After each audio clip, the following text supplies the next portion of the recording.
Eu tenho a palavra de Deus no seu coração e eu quero convidar você, por gentileza, a abrir sua Bíblia no Evangelho de Mateus, no capítulo 25. Evangelho de Mateus, capítulo 25. E nós vamos ler do versículo 1 até o versículo 13. Esse texto vai ser não apenas nosso texto base, ele vai dar o tom da nossa reflexão, vai estabelecer o trilho aqui da nossa mensagem. A palavra de Deus diz assim: então o reino dos céus será semelhante a 10 virgens que, pegando as suas lamparinas, saíram encontrar-se com o noivo. 5 delas eram imprudentes e 5 prudentes. As imprudentes, ao pegar suas lâmpadas, não levaram óleo consigo, mas as prudentes, além das lamparinas, levaram óleo nas vasilhas. E como o noivo estava demorando, todas ficaram sonolentas e adormeceram. Mas à meia-noite ouviu-se um grito: eis o noivo, saiam ao encontro dele. Então todas aquelas virgens se levantaram e prepararam as suas lamparinas. E as imprudentes disseram às prudentes: deem a nós um pouco do óleo que vocês trouxeram, porque as nossas lamparinas estão se apagando. Mas as prudentes responderam: não, porque então vai faltar tanto para nós como para vocês. Vão aos que o vendem e comprem óleo para vocês.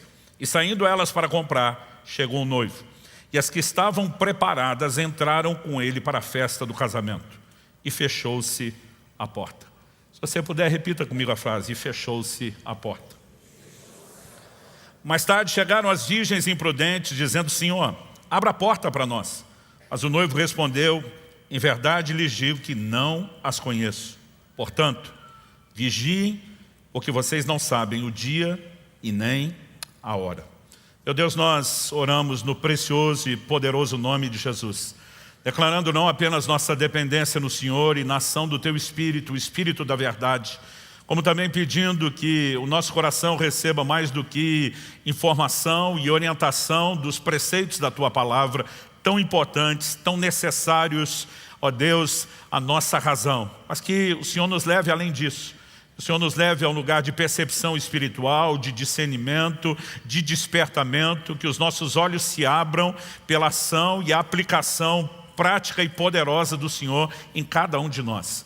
Nós queremos reconhecer, ó Deus, não apenas a importância, o poder de ação da Tua Palavra, mas a necessidade que temos de nos fazer vulneráveis a ela, e que isso tudo aconteça para a glória do Teu nome, cumprindo assim o Teu propósito. Nós oramos em nome de Jesus. Amém. Bom, o assunto que eu quero compartilhar com vocês hoje, ele não é algo que possa ser classificado secundário, de menor importância. Ele é um dos tópicos centrais da revelação bíblica, da doutrina bíblica, né? O Senhor Jesus, que ensinou e falou muito por meio de parábolas, nessa parábola, a usar a alegoria do noivo, da sua ausência, do seu retorno, falava a respeito de si mesmo e daquela temática que nós podemos dizer não só importante, mas que é o desfecho da grande obra da redenção, que é a vinda, o retorno de nosso Senhor Jesus.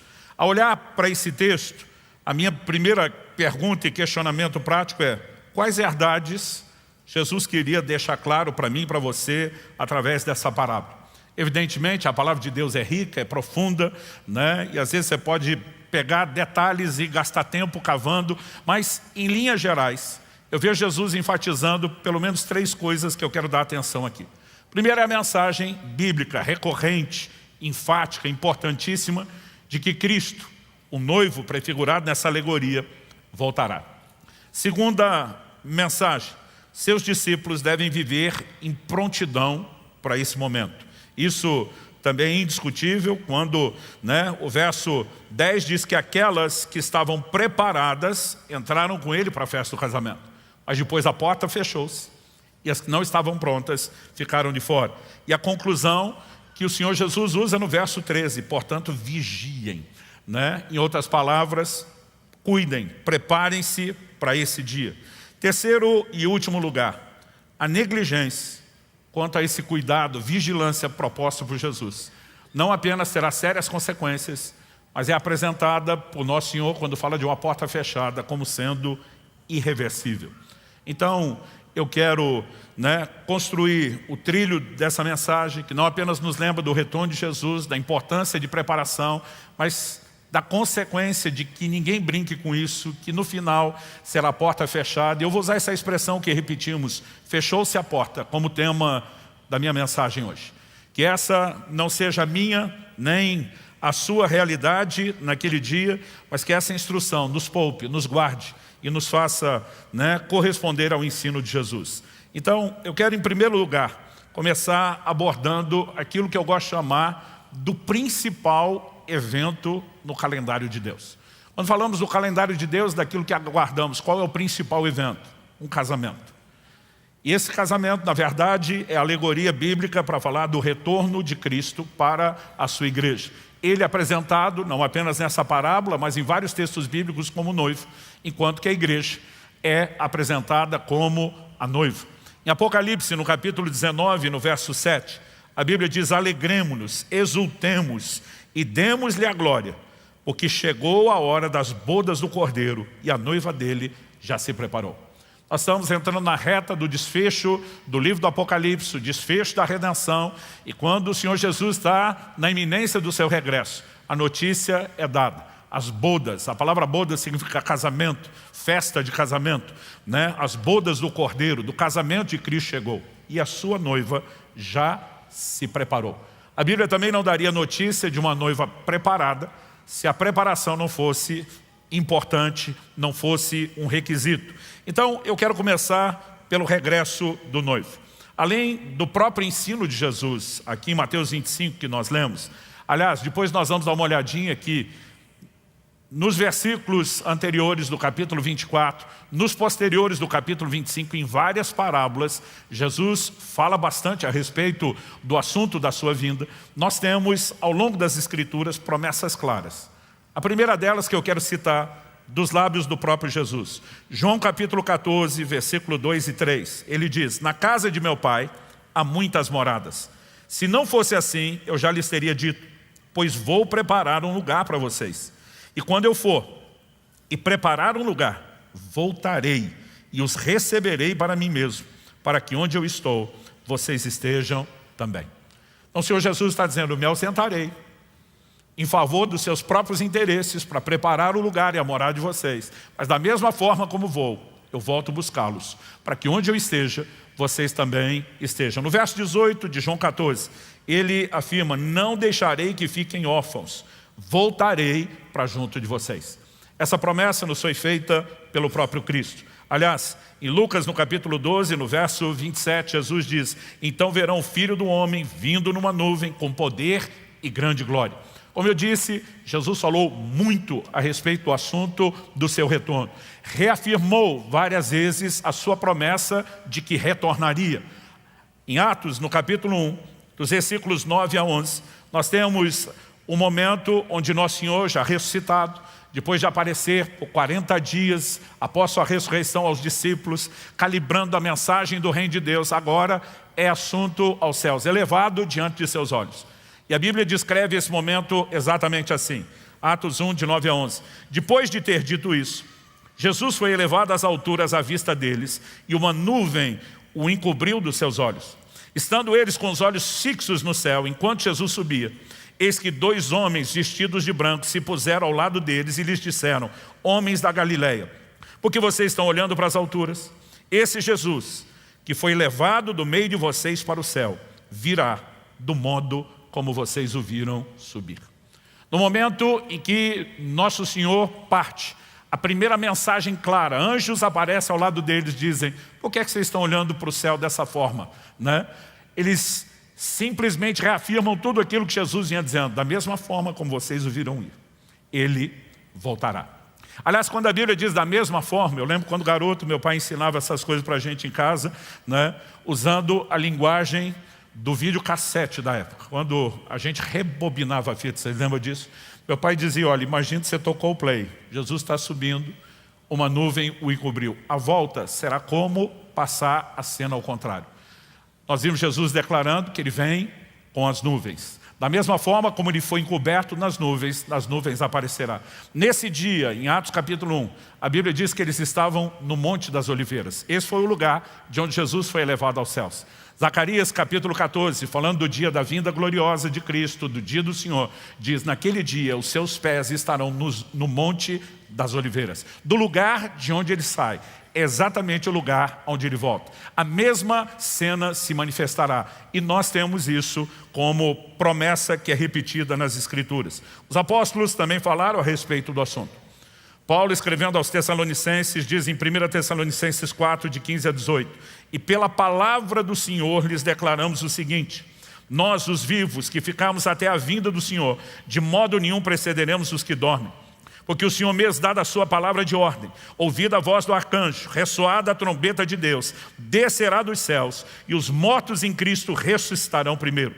Depois nós, os vivos, os que ficarmos, seremos arrebatados juntamente com eles entre nuvens, para o encontro com o Senhor nos ares. E assim estaremos para sempre com o Senhor. O verso 18 diz, portanto, consolem uns aos outros com essas palavras. Isso era parte de uma orientação muito prática do estilo de vida cristã desde o início da história da igreja.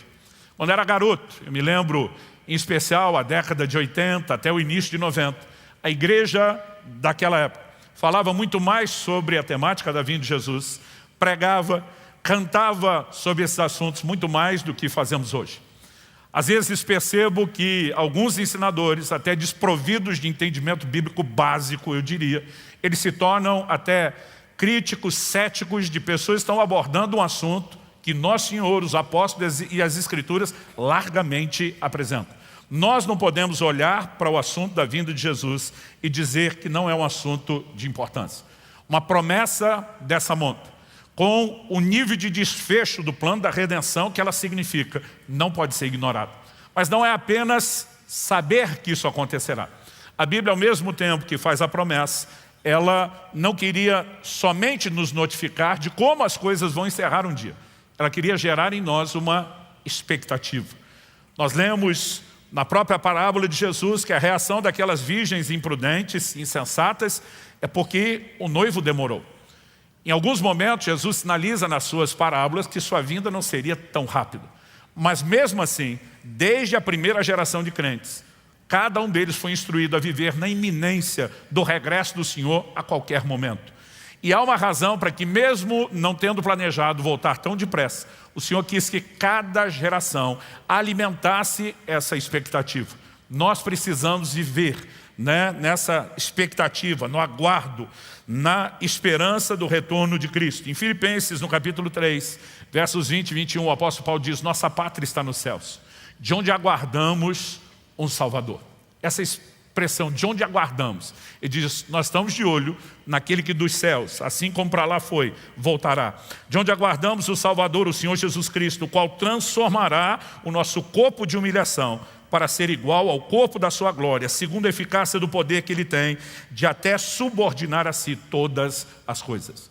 Por ocasião da vinda de Jesus, a Bíblia diz, não apenas os que morreram em Cristo ressuscitarão, mas os que estiverem vivos nessa ocasião serão transformados. Passarão pelo processo que na teologia nós definimos como glorificação do corpo, a transformação final. Porque, como dissemos, a vinda, o advento da vinda de Jesus é o desfecho de toda a obra da redenção.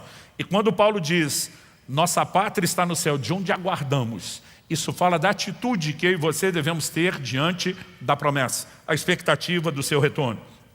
Em primeira carta de Paulo aos Tessalonicenses, no capítulo 1, nos versos 9 e 10, o apóstolo diz assim, porque no que se refere a nós, as pessoas desses lugares falam sobre como foi nossa chegada no meio de vocês e como, deixando os ídolos, vocês se converteram a Deus. Aqui vai falar de como os tessalonicenses se apartaram da idolatria e qual foi ou como foi a conversão. Mas olha o que ele diz. Como deixando os ídolos vocês se converteram a Deus? Em primeiro lugar, para que se converteram? Em primeiro lugar, para servir o Deus vivo e verdadeiro. Segundo, e para aguardar dos céus o seu Filho, a quem ele ressuscitou dentre os mortos, a saber, Jesus, que nos livra da ira vindoura. A conversão é simplificada apontando para duas direções de expectativa. né? A primeira, vocês deixaram os ídolos, se converteram a Deus. Primeiro, para servir a Deus, mas para aguardar o retorno de Cristo. Então, quando você consegue enxergar a maneira como os apóstolos não apenas repetiam o assunto, mas relacionavam com uma expectativa vital, essencial para a caminhada do dia a dia, nós não podemos, como falei antes, ignorar isso. Hebreus capítulo 9, verso 28, diz assim também Cristo: tendo se oferecido uma vez por todas para tirar os pecados de muitos, aparecerá a segunda vez, não para tirar pecados, mas para salvar aqueles que esperam por Ele. Aqui, em vez do verbo aguardar, nós temos o verbo esperar, um sinônimo, né? Mas não apenas a atitude de espera está sendo destacada aqui, mas o propósito pelo qual esperamos, o grande desfecho da redenção, né? Aguardamos dos céus o Salvador, que vai terminar a boa obra que começou, transformando os nossos corpos. Esperamos aquele que aparecerá a segunda vez. Na primeira ele vem tirar pecados, a segunda não para isso, mas para salvar, concluir, em outras palavras, aquilo que começou. O regresso do noivo, de Cristo, é uma temática central dentro das Escrituras, central dentro, né, do que podemos chamar da espinha dorsal da revelação bíblica, que é a obra da redenção, e ela precisa ser destacada, precisa ser alimentada no meu e no seu coração. Segunda mensagem que podemos, ou princípio podemos destacar dentro dessa parábola que Jesus apresenta, não apenas a questão da ausência de Cristo durante um tempo e o seu retorno, mas, como dissemos antes, os seus discípulos devem viver em prontidão para esse momento. Então, meu segundo tópico aqui é a preparação da noiva para as bodas. Eu mencionei antes o texto de Apocalipse, né, que diz que a noiva já se preparou para essas bodas. Há uma preparação necessária. E a alegoria é feita em cima da própria cerimônia de casamento, né? Você consegue imaginar hoje em dia uma noiva aceitando um casamento surpresa, alguém dizendo: olha, é para entrar ali agora, do jeito que está, sem nenhuma arrumação e casar. Eu acho que ela prefere ficar solteira do que casar desse jeito, né? Então, assim, a alegoria era claramente entendida. E a preparação não era apenas embelezar-se, não era apenas uma roupa apresentável, não era apenas os ornamentos. A figura que a Bíblia usa por trás dessa preparação, ela também precisa ser entendida, porque vestes na Bíblia fala da condição do homem, né, do ser humano diante de Deus. E quando a Bíblia fala a respeito, né, nós vemos textos no Apocalipse que fala que a noiva já se ataviou de branco, está vestida de linho finíssimo, e isso reflete na própria Escritura a justiça de Cristo em nós, a continuidade da obra que o Senhor começou, ou seja, nós temos um processo de aperfeiçoamento, da santificação. Então, a preparação, ela não envolve outra coisa. Antes de falar de alguns detalhes dessa preparação, eu queria destacar aqui 2 textos bíblicos que respondem para que tipo de noiva o noivo pretende voltar.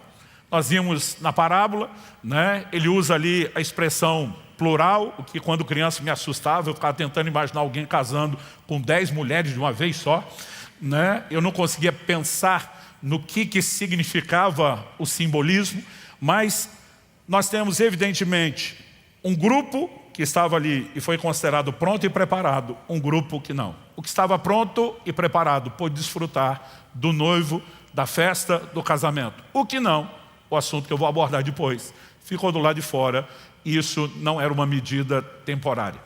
Agora, quando nós falamos de para que tipo de noiva Cristo vai voltar, Efésios capítulo 5, de 25 a 27, sinaliza isso. O texto está orientando maridos e esposas a respeito do relacionamento do casal, baseado na alegoria do relacionamento de Cristo e a igreja. Então Paulo diz assim: maridos, que cada um de vocês ame sua esposa, como também Cristo amou a igreja e se entregou por ela, para que a santificasse, tendo-a purificado por meio da lavagem de água pela palavra, para apresentar a si mesmo como igreja gloriosa, sem mancha, nem ruga, nem coisa semelhante, porém santa e sem defeito. Que Cristo se entregou a si mesmo por nós, para a nossa salvação, ninguém discute. Mas ele fala de um processo que começou, mas não terminou, para que a santificasse, purificando-a pela lavagem de água da palavra. Vou repetir: para apresentá-la a si mesmo, igreja gloriosa. Você pode repetir isso comigo? Diga: igreja gloriosa. o texto ainda segue com outros adjetivos: sem mancha, nem ruga, nem coisa semelhante, santa, sem defeito. Então, essa é a perspectiva de construção da visão bíblica de qual é a noiva para a qual o Senhor Jesus retorna. É por isso que somos chamados a uma preparação. E a preparação não diz respeito somente a uma arrumação física. O simbolismo das vestes, da preparação, dos ornamentos, na verdade fala de uma conduta espiritual. Em primeira carta de Paulo aos Tessalonicenses, no capítulo 5, no verso 23, nós somos chamados a uma santificação completa, integral. Ele diz assim: o mesmo Deus da paz o santifique em tudo. Outras traduções dizem: santifique o vosso ser inteiro. O que é o ser inteiro? Ele continua e diz: e que o espírito, a alma e o corpo de vocês sejam conservados íntegros e irrepreensíveis na vinda de nosso Senhor Jesus Cristo. Toda a ênfase bíblica da santificação aponta para um desfecho. E o desfecho quase sempre é apresentado, como sendo a questão da vinda do Senhor Jesus. Se você gastar tempo lendo o Novo Testamento com calma, olhando só para esse filtro, para esse tipo de declaração, você vai perceber como a questão da santidade está relacionada com a vinda de Jesus. Por exemplo, 1 Tessalonicenses 3,13, a fim de que o coração de vocês seja fortalecido em santidade, isento de culpa, na presença de nosso Deus e Pai, na vinda de nosso Senhor Jesus com todos os seus santos.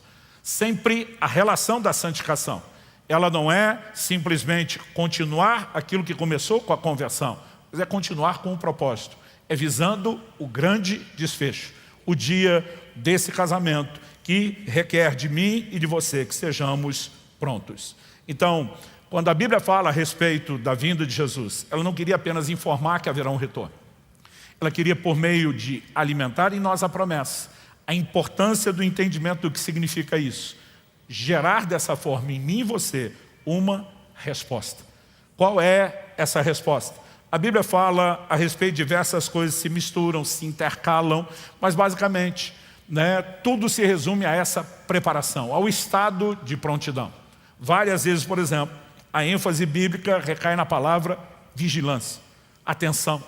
Então, em Lucas, no capítulo 21, dos versos 34 a 36, Jesus diz assim: tenham cuidado, para não acontecer que o coração de vocês fique sobrecarregado com as consequências da orgia, da embriaguez, das preocupações desse mundo, e para que aquele dia não venha sobre vocês repentinamente como uma armadilha, pois sobrevirá a todos os que vivem sobre a face da terra.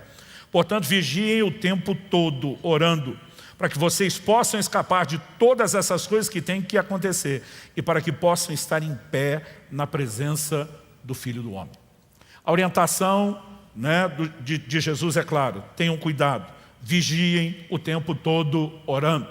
Essa vigilância é um estado de atenção. Várias vezes Jesus usa ao longo dos seus ensinos, os apóstolos também vão mencionar a expressão de que o dia do Senhor virá como um ladrão.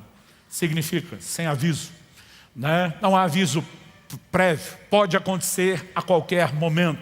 Então a vigilância se faz necessária. Segundo aspecto, que é o motivo dessa vigilância que nós já apresentamos, é sempre a ideia e o conceito de santificação.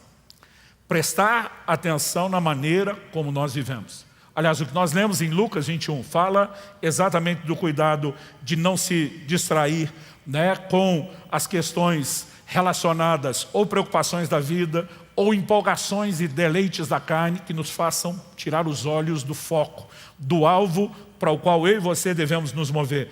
Mas Paulo, escrevendo aos Romanos, ele diz no capítulo 13, e eu quero ler com vocês do verso 11 até o 14. Digo isso a vocês que conhecem o tempo. Já é hora de despertarmos do sono, porque a nossa salvação está agora mais perto do que quando no princípio cremos. Isso pressupõe que Paulo está falando com gente que já tem um tempo de caminhada cristã.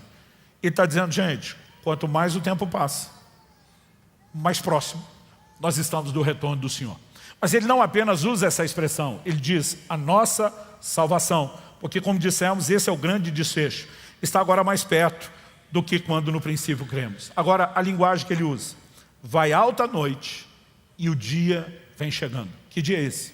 o dia do retorno de Cristo. Deixemos, pois, as obras das trevas e revistamo-nos das armas da luz. Vivamos dignamente, como em pleno dia, não em orgias e bebedeiras, não em moralidades e libertinagem, não em discórdias e ciúmes, mas revistam-se do Senhor Jesus Cristo e não façam nada que venha satisfazer os desejos da carne. Esse é o padrão de conduta para o qual eu e você somos chamados. Responder a um processo de transformação.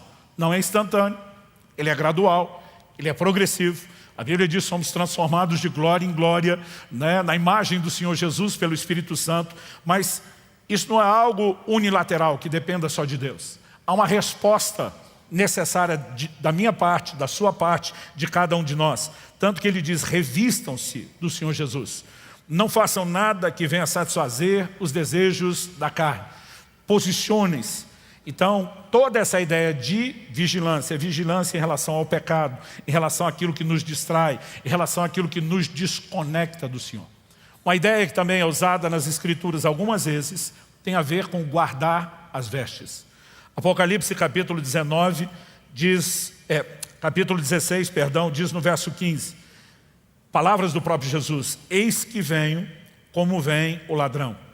Bem-aventurado aquele que vigia e guarda as suas vestes, para que não ande nu e não se veja a sua vergonha. Vestes na Bíblia, desde Gênesis, quando o homem peca e percebe sua nudez, até Apocalipse, que fala daqueles que lavam suas vestes no sangue do Cordeiro. Vestes falam da condição do homem diante de Deus. E aqui claramente o Senhor está dizendo, guarda as suas vestes, o estado da sua vida espiritual, para que você não venha ser encontrado nu, para que a sua vergonha não seja exposta. Olhando para as Escrituras, é evidente, se espera da noiva nada menos do que preparação. A preparação não é meramente a vigilância, estou de olho para ver se ele vem. É o reconhecimento de que porque ele vem a qualquer momento, eu não posso, à semelhança daquelas 5 virgens insensatas, tentar deixar me preparar para a última hora. Isso é muito arriscado. Na verdade, não só é arriscado, sabota toda a ideia e o conceito do relacionamento que eu e você deveríamos ter com o Senhor, da própria ideia do conceito de desenvolvimento e salvação. Mas a mesma Bíblia que promete o regresso do noivo, insiste na preparação da noiva para as bodas. Agora, terceiro tópico e o último a ser abordado, uma pergunta onde eu quero gastar um pouquinho mais de tempo. Quem ficará de fora?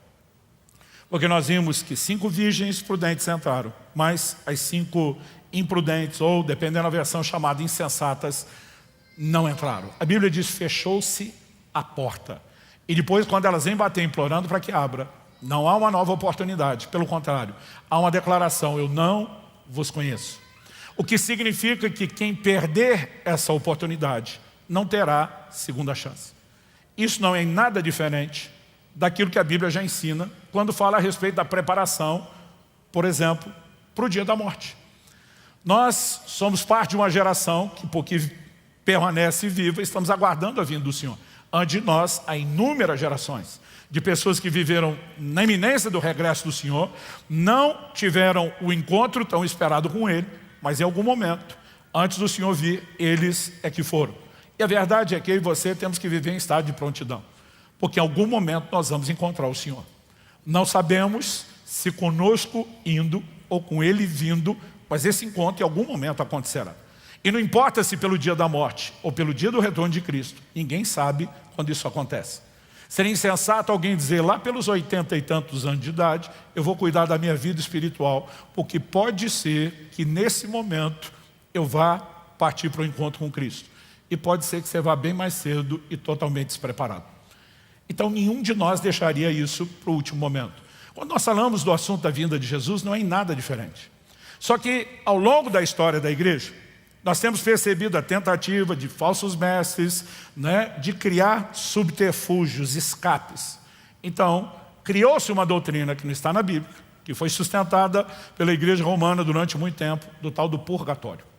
Ou seja, se alguém não preparou para a morte, vai resolver o problema depois, para conseguir entrar na glória pela repescagem. E quando você olha para a Escritura, não há absolutamente nada que sustente uma segunda oportunidade. nenhum texto, nenhum ensino, nenhuma declaração. Não só não há nada que sustente isso, como há inúmeras afirmações contrárias. Mas de alguma forma a igreja, depois da reforma protestante, parou de tocar no assunto do purgatório, voltamos a dizer só a escritura, vamos ficar no que a Bíblia diz. Mas recentemente inventaram uma espécie de um novo purgatório para quem perder a vinda de Jesus. Então, entre muitas coisas que envolvem esse movimento, nós tivemos, anos atrás, uma produção de livros que se tornaram best-sellers, tanto nos Estados Unidos como a partir de lá para o mundo, viraram um filme que envolve a série do Deixados para Trás. E há uma mensagem perigosíssima por trás disso.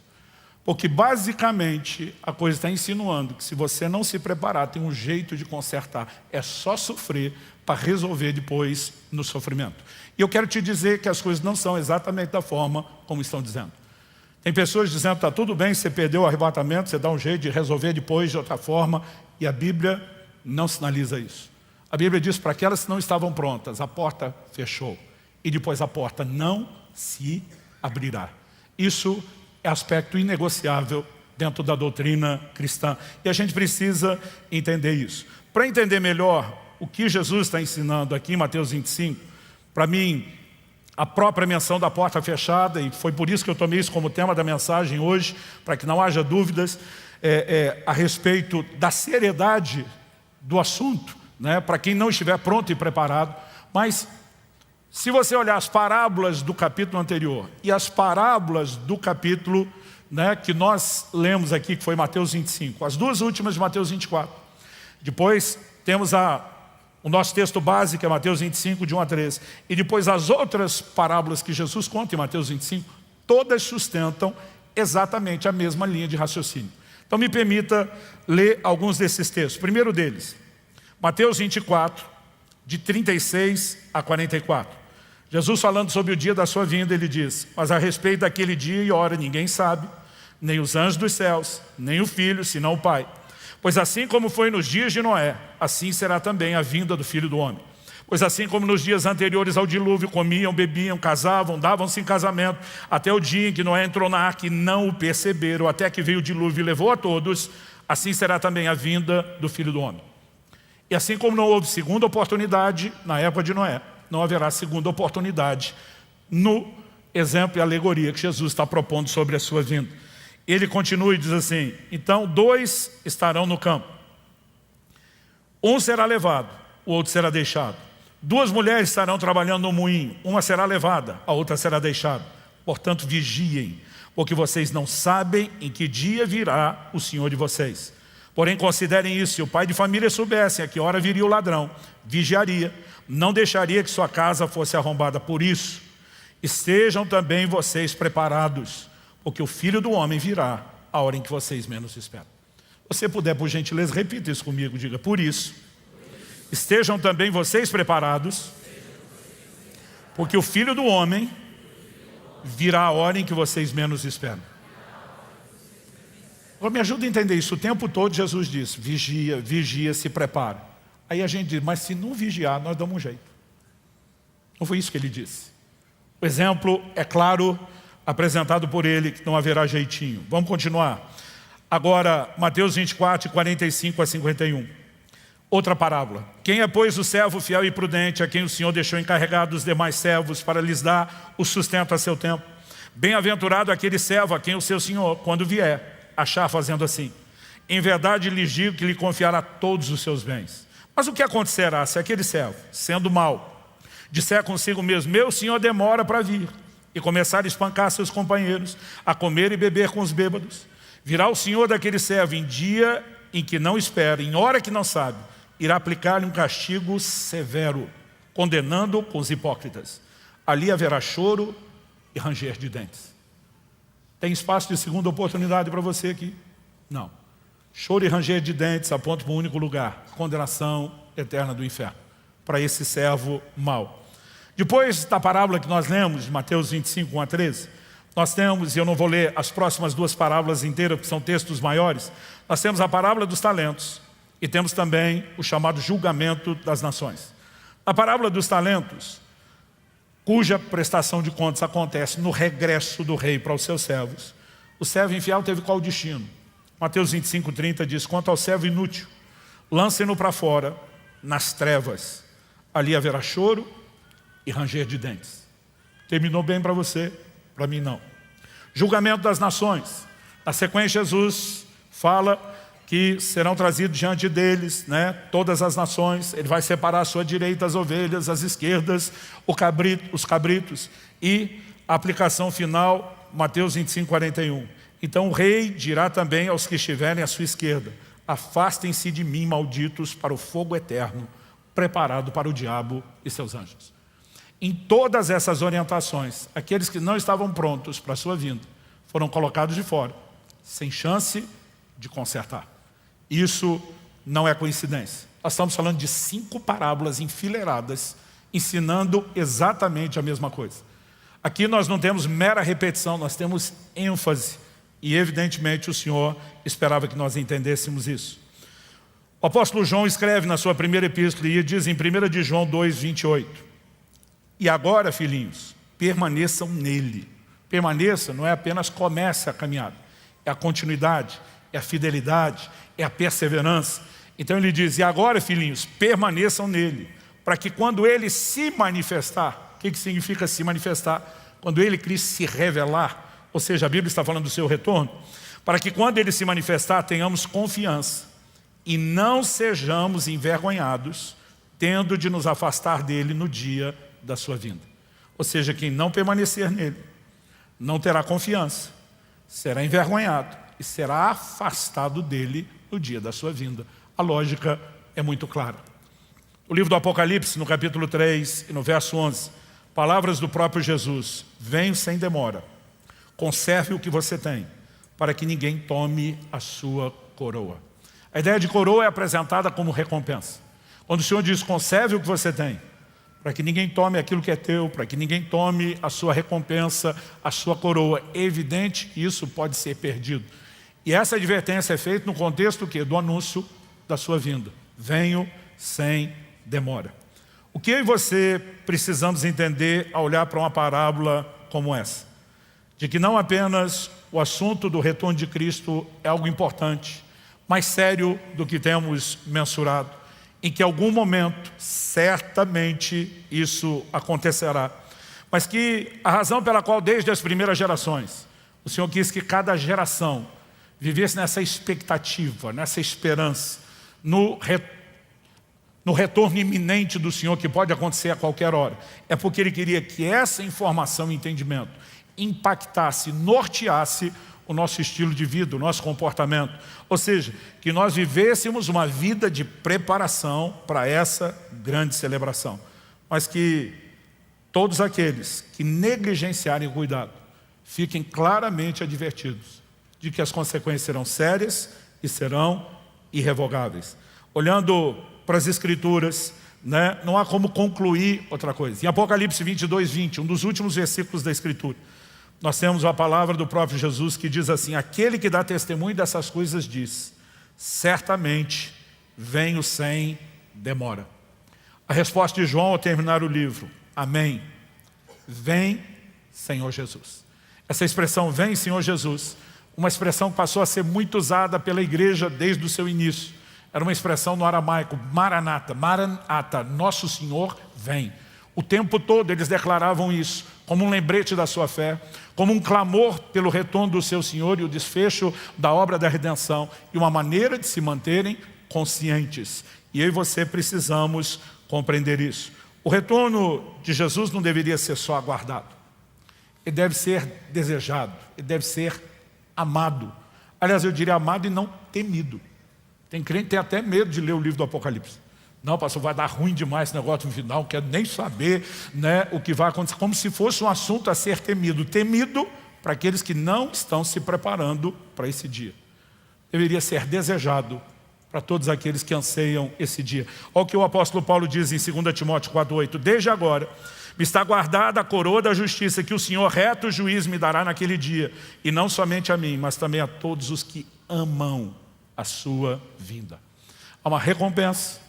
E a Bíblia diz que ela é para todos os que amam a sua vinda. Espera-se de nós né? Nada mais, nada menos isso, de que essa expectativa seja algo profunda, positiva, e que eu e você possamos nutrir amor por esse bendito encontro, por esse dia do grande desfecho. A prontidão não se limita ao retorno de Cristo, como eu falei antes. Eu e você não sabemos a que hora podemos partir. A questão não é se Jesus vem primeiro ou se eu vou antes ao seu encontro.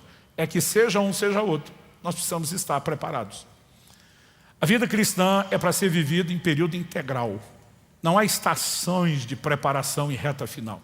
E eu e você precisamos compreender isso. Segunda carta de Paulo aos Coríntios, capítulo 5, do verso 1 ao 3, falando sobre a possibilidade de morte. O apóstolo diz assim: sabemos se a nossa casa terrestre desse tabernáculo se desfizer. Está falando do corpo. Temos da parte de Deus um edifício, uma casa não feita por mãos humanas, eterna, nos céus. Lembra da promessa de Jesus: vou preparar-vos morada. E por isso, nesse tabernáculo, nesse corpo, gememos, desejando muito ser revestido na nossa habitação celestial, se, de fato, fomos encontrados vestidos e não nus. Outro dia eu vi um pregador desdenhando, né? Essa geração está querendo, né, a volta de Jesus porque quer desistir de tudo. Eu falei: peraí, você vive pronto para a possibilidade da morte, não significa que você está desistindo da vida. Significa que simplesmente porque você não sabe quando vai acontecer, você vive da forma como Deus espera de você. Agora, viver preparado para a vinda de Jesus não significa desistir da vida e nem querer, né, outra coisa a não ser o grande desfecho. O mesmo Paulo que dizia: nossa pátria está nos céus, trabalhou pra caramba. O apóstolo Pedro falava sobre apressarmos o dia da vinda do Senhor. Quando eu e você nos mobilizamos, evangelizando, cumprindo a comissão, nós estamos cooperando com o avanço. Não significa que desistimos disso. Não significa que estamos sabotando a missão. Significa que estamos enxergando o seu grande propósito, o seu grande desfecho. E as pessoas acabam usando esse sofisma, esse raciocínio falso, como uma dissuasão. Ah, não preocupe com isso. A verdade é que eu digo às pessoas: você não precisa se preocupar com a cronologia dos eventos escatológicos. As pessoas ficam discutindo, né? O arrebatamento é antes, depois da tribulação. Eu falo: meu amigo, o mais importante é você saber que acontece e está pronto. Pronto para o que der e vier. Essa é a essência da mensagem. E aí a gente fica discutindo o que é periférico, em vez de estar praticando o que é essencial. Se eu e você estivermos prontos, é basicamente aquilo que se espera de nós. E eu termino você com um lembrete. Marcos capítulo 13, de 33 a 37, palavras de Jesus: estejam de sobreaviso e vigiem, porque vocês não sabem quando será o tempo. Um dia desse eu vi alguém falando: não, certeza que Jesus não volta na nossa geração. Falei: Jesus diz: esse dia e hora ninguém sabe. Vocês não sabem o tempo, mas você sabe. Parabéns para você. Incrível as desculpas que as pessoas inventam para justificar a falta de preparação, né? Jesus diz: sejam de sobreaviso, vigiem, porque vocês não sabem quando será o tempo. É como um homem que, ausentando-se do país, de sua casa, da autoridade aos seus servos, a cada um a sua obrigação, e ao porteiro ordena que vigie. Portanto, vigiem, porque vocês não sabem quando virá o dono da casa. Se à tarde, se à meia-noite, se ao cantar do galo, se pela manhã, para que vindo ele inesperadamente não encontre vocês dormindo. O que porém digo a vocês, digo a todos: vigiem. Vamos ficar em pé. O foco da mensagem é claro e eu quero repetir: prepare-se para a vinda de Jesus ou fique de fora quando esse dia chegar. Nós não podemos tratar disso de forma leviana. Pai, nós oramos e pedimos mais uma vez: o Teu Espírito trabalhe em nós, não apenas a capacidade de entender a doutrina, mas de sermos despertados para um nível de consciência, de correspondermos com o Senhor naquilo que se requer de cada um de nós. Eu oro que nesta manhã o Senhor possa, além de trazer clareza doutrinária, que o Senhor possa despertar o coração de cada um de nós. Que possamos viver como se espera de nós, em vigilância, em preparação, não apenas aguardando e esperando, mas amando o bendito dia do seu glorioso retorno, desse grande desfecho da obra redentora. Nós oramos que essa seja, ó Deus, uma oportunidade de aprofundarmos consciência espiritual, de entrarmos num lugar de despertamento e conserto ainda maior, e que o Senhor, pelo Teu Espírito, nos guie nesse processo. Que possamos sair daqui com mais do que um alerta ou advertência, e possamos sair desse lugar amparados por uma nova consciência espiritual. É a nossa oração em nome de Jesus. Se você crê, concorde, diga amém. Você recebe essa palavra, diga eu recebo em nome de Jesus.